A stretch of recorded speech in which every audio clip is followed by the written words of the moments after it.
Hi everyone. I know I'm late to the live show, and as you can see, I am only by myself, mostly because Carol couldn't make it. She didn't finish reading the book, and I read it at the beginning of July. If you have not seen my July wrap up, my June and July wrap up, go and see that because that's where I mentioned this book. And yeah, we were supposed to do our live show today, and well, here we are. This is what happens. So yeah, I'm just gonna do like a mini review of the book, of the things that I liked and things that I didn't like, and everything that goes through. So if you guys are new and you do not know what this is all about, Carol and I have this group where, well, it's like book club where we read a book each month, and this book has to do with the new adult genre, and it's called the new adulting central. And if you don't know what that is, I'll leave there's links at the bottom so you can join or you can just check it out.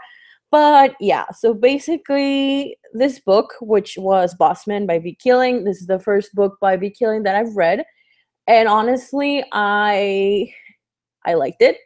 I think I gave it 4 out of 5 stars on Goodreads. I think it was a very good like start up new adult book for at least for me, mostly because it had humor, it was like really quirky, and it was fast, and the characters were likable. There's not really anything that I really disliked or have an issue with. Well, probably one thing, but it really doesn't really matter. Like, it's just not a huge deal. Like, it was surpassing, and I feel like I look so blurry right now. I'm sorry, it's the lighting. But either way, as I said before, this book was my first Vi Keeland. I think I'm sorry if I'm not pronouncing that right. It's Vi Keeland, and I think I really enjoyed the main characters, Reese and Chase, are the female and male characters, main characters. Um, what else I can say about this book? So, if you have not read this book, I'm gonna tell you what this book is about. This book is about, well, it starts off, I'm not going to spoil you, but it starts off by on a blind date. Reese is on a blind date, and while she is in the bathroom, she's basically calling her friend like to bail her out that this is just a bad date. This other guy comes in and like into her conversation and starts talking to her, whatever. And then by the end of the night, he barges into her date and like makes up this huge story about how they had known each other for a while and ever since they were little and blah blah blah, which was a lie because they don't know each other. But yeah, it starts off that way, and instantly Riz is like really into the guy, like she's just so into it. And she's in the marketing area, and she's looking for a job. So yeah, wow. Either way, so yeah, that's basically the premise of the book. And now I'm going to tell you what I liked and what I didn't like. I'm trying to remember the parts of the book because I read this like at the beginning of July, so bear with me. I think what I like about this book is that the main characters both are like very likable. Like, it wasn't to that point where the characters annoyed me or anything.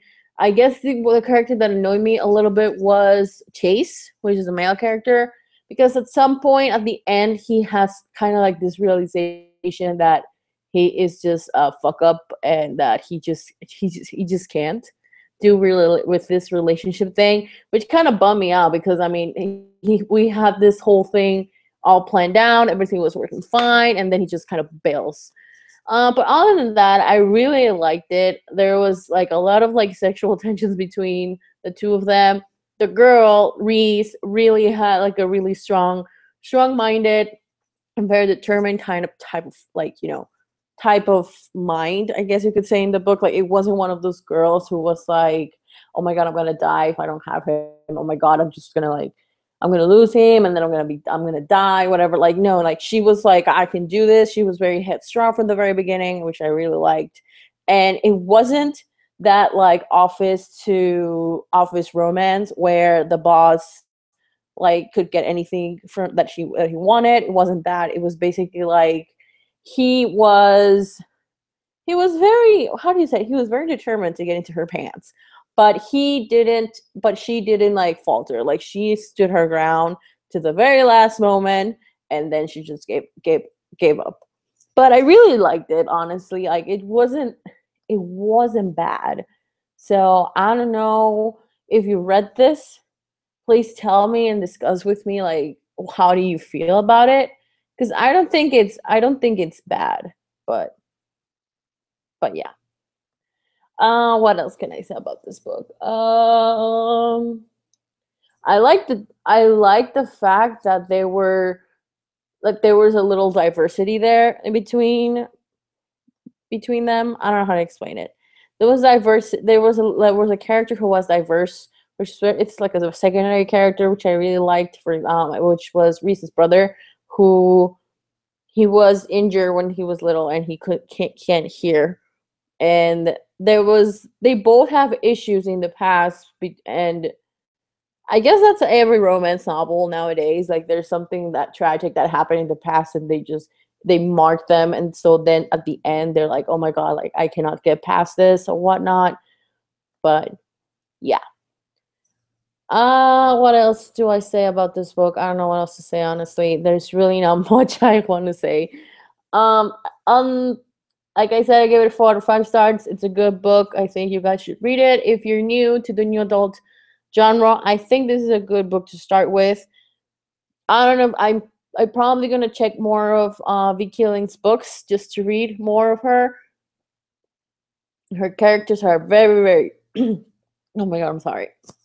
Her characters are very, very enjoyable. So I might read more from her. And for our next book, which is I'm so sorry. For our next book for what was it? Yeah, for August. I forgot the month that we are, and it's my birthday month. Either way, for August we're reading Taryn Fisher's new book. I don't remember the name of the book. It's a very strange name of the book. I don't know if you've seen it, but let me check. Mm, it's called Antheist. I'm sorry, English second language here. Antheist Who Kneel and Pray by Taryn Fisher. This is the synopsis. I don't know if you guys read it, but I'm going to read it. It says, Yara Phillips is a wandering muse. She dates men who need her, but always moves on to something new, never staying in one place for a very long time. For very long. David Lacey, I don't know how to say his last name, is in need of a muse, a talented musician lacking lyrical inspiration. When he first sees her, he knows he found what he's been looking for. Yara believes she can give David exactly what he needs to reach his full potential, a broken heart. David's religion is love. Yara's religion is heartache. Neither is willing to surrender, but religion always requires sacrifice. So yeah, that pretty much got me. So yeah, I don't know about you. Either way. So yeah, those are all the things that I want to say. I know this is very not hectic, but like really, I don't know how to say it, like all over the place, but we're trying. Like I came from vacation a few weeks ago, like 2 weeks ago. I just started working again, and I'm trying to get back into like the my routines and everything, and it's a little hard, honestly. But other than that, that's basically, again, if you had any questions, please let me know down in the comments or in the group, in the Goodreads group, or anywhere on my social media. So yeah, thank you guys for watching, and I'll see you guys in another video. Bye!